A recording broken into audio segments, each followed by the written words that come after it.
Hello everyone, welcome back to my channel Math Pro Essential. இன்னைக்கு நம்ம சேனல்ல some aptitude question பத்தி discuss பண்ணலாம். நம்ம சேனல்ல நம்ம என்னென்ன வீடியோஸ்லாம் போஸ்ட் பண்ணியிருக்கோம் அப்படின்னா கிளாஸ் 8, 9 and 10 மேத்ஸ் வீடியோஸ்லாம் நான் போஸ்ட் பண்ணியிருக்கேன். அது சிபிஎஸ்சி ஸ்டேட் போர்ட் சம் பேசிக்ஸ்லாம் வந்து நம்ம டிஸ்கஸ் பண்ணியிருக்கோம்.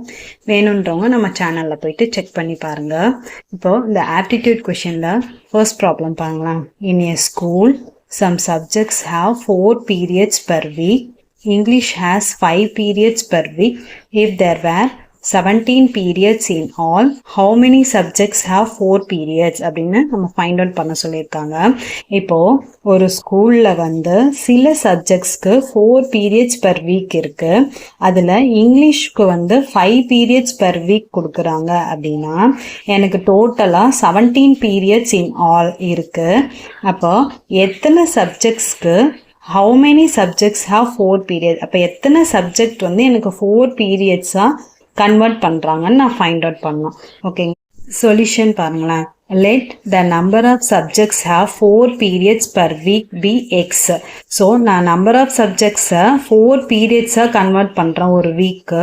அதை வந்து நான் எக்ஸ்ன்னு கன்சிடர் பண்ணிக்கிட்டேன். இல்லை, இங்கிலீஷ் ஹேஸ் 5 periods per weekன்றது கொஷினே எனக்கு இங்கே கொடுத்துருக்காங்க பாருங்க. அதை அப்படியே எடுத்து எழுதிக்கிறேன். இந்த second statement.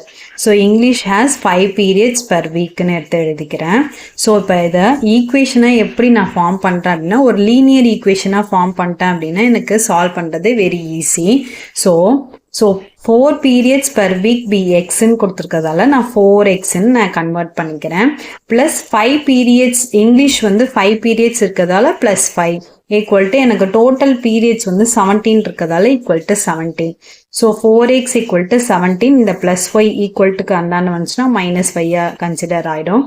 So 4x equal to 17 minus 5 வந்து 12. So x equal to 12/4 we get x equal to 3. So final answer வந்து எனக்கு என்ன அப்படின்னா 3 subjects have 4 periods per week. எனக்கு 3 சப்ஜெக்ட் வந்து 4 periods-ஆ per week-க்கு எனக்கு கன்சிடர் பண்ணி கொடுக்குறாங்கன்னு நான் ஃபைண்ட் அவுட் பண்ணிட்டேன். ஓகேங்களா? ஸோ இந்த ஆப்டிடியூட் கொஷின் வந்து எப்படி சால்வ் பண்ணுறது, very easiest way to solve it. ஓகேங்களா? ஸோ இந்த மெத்தட் வச்சு சால்வ் பண்ணால் எனக்கு ஈஸியாக ஆன்சர் கிடைக்குது. ஓகேங்களா? தேங்க்ஸ் ஃபார் வாட்சிங்.